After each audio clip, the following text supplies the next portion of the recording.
नमस्कार। जैसे कल अपने शुरू किया था संविधान की प्रारंभिक यात्रा कैसे हुई, उसके अंदर अपने 1773 का रेगुलेटिंग एक्ट, उसके बाद 1774 के अंदर अपने पढ़ा सुप्रीम कोर्ट, फिर अपने 1853 और फिर 1858 जिसके अंदर गवर्नर जनरल का पद खत्म किया और वॉइस रॉय का शुरू किया। और वॉइस रॉय जो थे पहले वो लॉर्ड कैनिंग थे।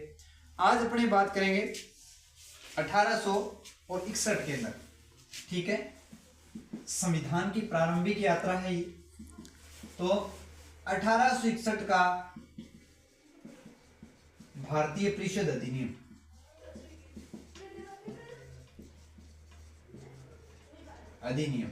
अब इस 1861 के भारतीय परिषद अधिनियम के अंदर क्या हुआ ये बात करेंगे।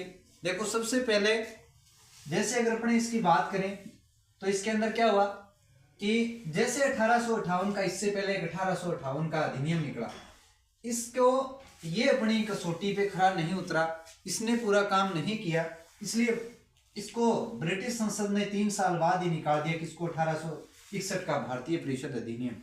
अब इसके अंदर क्या हुआ कि पहली बार भारत के अंदर विभागीय प्रणाली की शुरुआत हुई और भारत के अंदर मंत्रिमंडलीय की नींव रखी गई। ठीक है, पहली बार विभागीय प्रणाली और दूसरी चीज मंत्रिमंडलीय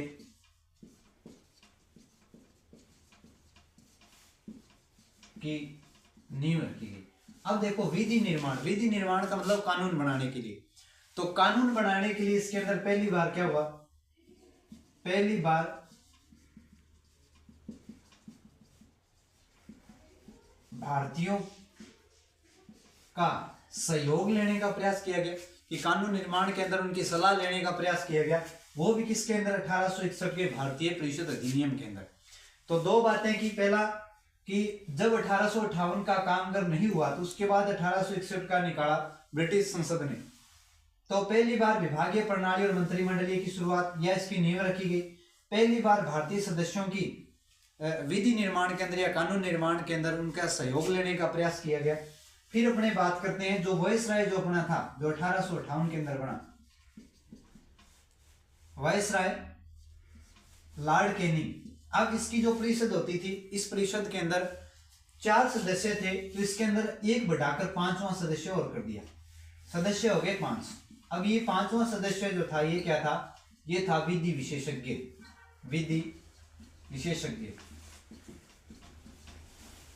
ये हुआ तीसरा काम। और फिर वॉइसरॉय की जो काउंसिल थी उसके अंदर ये 5 सदस्य बढ़े और विधि निर्माण के अंदर इनके पास कम से कम, इसकी जो परिषद थी वॉइसरॉय की, इसकी परिषद के अंदर कम से कम कितने सदस्य, कम से कम तो सदस्य थे इसके पास 6। ठीक है, ये तो थे न्यूनतम कि जब भी विधि निर्माण करें या कानून का निर्माण करें तो इसके पास कम से कम 6 सदस्य। और अधिकतम की अगर बात करें तो अधिकतम इसके पास सदस्य जो थे, अधिकतम सदस्य जो थे वो थे इनके पास 12। ठीक है, फिर इसके बाद अगर अपने बात करें तो अब जैसे ब्रिटिश संसद जो थी या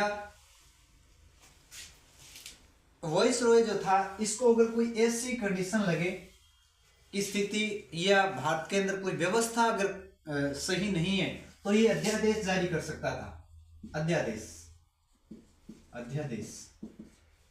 तो अध्यादेश जारी करने का हक भी इसको कब मिला, 1861 के अंदर। ठीक है, तो ये तो थी 1861 की बातें। अब अपने बात करते हैं, फिर आता है इसके बाद 1862 का। 1892 के अंदर 1892 का भारतीय परिषद अधिनियम, भारतीय परिषद अधिनियम। अब इसके अंदर क्या हुआ, देखो 1892 जो था, इसके अंदर पहली बार एक तो सदस्य संख्या बढ़ी, अतिरिक्त जो सदस्य संख्या थी, सदस्य संख्या इसके अंदर हुई न्यूनतम 10 और अधिकतम जो सदस्य संख्या थी वो होगी 16। ठीक, पहली बात तो ये कि इसके अंदर अतिरिक्त सदस्य संख्या बढ़ी और दूसरी बात ये थी कि इसके अंदर वार्षिक बजट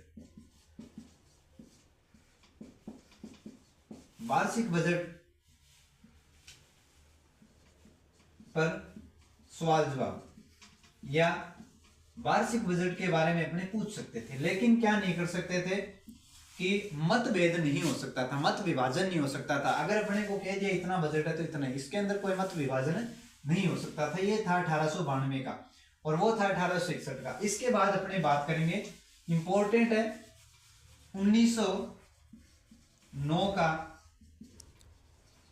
भारतीय परिषद अधिनियम।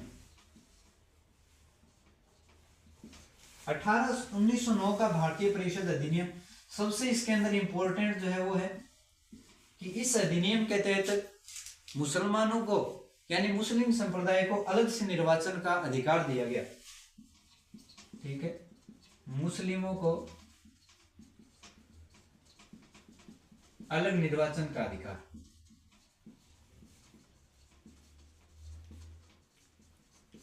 अब इसी 1909 को मार्ले मिंटो सुधार के नाम से भी जाना जाता है, मार्ले मिंटो सुधार अधिनियम। और इसकी सबसे बड़ी गलती भी मानी जाती है कि इसने मुस्लिमों को अलग निर्वाचन का अधिकार दिया। सबसे बड़ी गलती मानी जाती है 1909 के भारतीय परिषद अधिनियम के अंदर। मार्ले मिंटो सुधार के नाम से जाना जाता है। 1861 का पढ़ लिया। 1858 जब अपनी कसौटी पर खरा नहीं उतरा तो 1861 का अधिनियम आया। ठीक है, जिसके अंदर विभागीय और मंत्रिमंडलीय व्यवस्थाएं हुई। इसके बाद पहली बार था जब भारतीय सदस्यों से विधि निर्माण के अंदर उनके सहयोग लेने का प्रयास किया गया था। इसके बाद अपने पढ़ा है 1892 का भारतीय परिषद अधिनियम, जिसके अंदर सदस्य संख्या न्यूनतम 10 और अधिकतम 16 कर दी गई। और 1909 के अंदर ये सदस्य संख्या जो थी वो 60 कर दी गई। ठीक है, सदस्य संख्या जो थी वो सदस्य संख्या 60। ठीक है, तो आज के लिए इतना ही।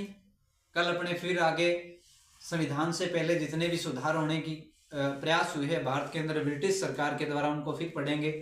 अगर वीडियो अच्छा लगा तो शेयर कर देना, नहीं तो Ram Ram. Okay, thank you. मिलते हैं कल फिर किसी क्लास में, तब तक के लिए राम राम, धन्यवाद।